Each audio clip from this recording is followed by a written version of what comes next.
প্রশ্ন 61। 200 টাকার নোটে যে স্থাপত্যের ছবি আছে? উত্তর ক অর্থাৎ সাঁচি স্তূপ।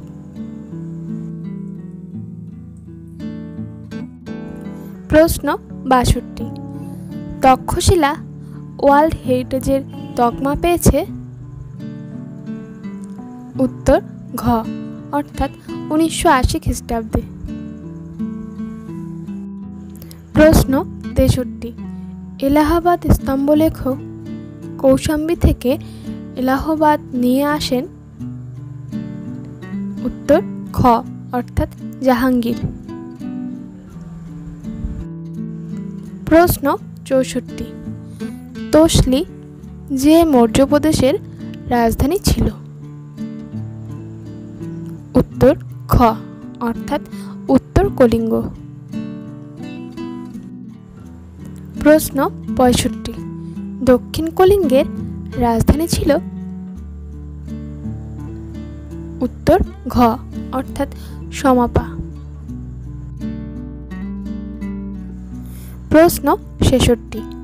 যে উপলক্ষে অশোক প্রতি বছর কিছু কয়েদিকে মুক্তি দিতেন? উত্তর ক অর্থাৎ নিজের রাজ্যাভিষেক উপলক্ষে।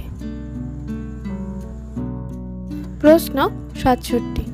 সিরিয়ার রাজা দ্বিতীয় অ্যান্টিকাস নিচের যে রাজার সমসাময়িক ছিলেন? উত্তর গ অর্থাৎ অশোক। প্রশ্ন 68। মহাবংশ অনুযায়ী অশোক রাজত্ব করেন? উত্তর ক অর্থাৎ 37 বছর।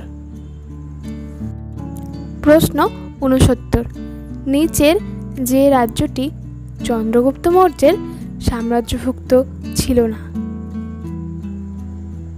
উত্তর ঘ অর্থাৎ উপরের সবগুলি। প্রশ্ন 70। যে নাটকটি চন্দ্রগুপ্ত মৌর্য ও কৌটিল্য কর্তৃক নন্দরাজাদের উচ্ছেদের উপর আলোকপাত করে? উত্তর খ অর্থাৎ মুদ্রা রাক্ষস। প্রশ্ন 71। অশোকের রাজ্যাভিষেকের কত বছর পর কলিঙ্গ যুদ্ধ হয়? উত্তর গ অর্থাৎ 8 বছর। প্রশ্ন 72। বিন্দুসার সিংহাসনে আরোহণ করেন? উত্তর ক অর্থাৎ 300 খ্রিস্টপূর্বাব্দে। প্রশ্ন 73। পশ্চিমবঙ্গ ও বাংলাদেশ মৌর্য প্রশাসনে যে প্রদেশের অন্তর্গত ছিল?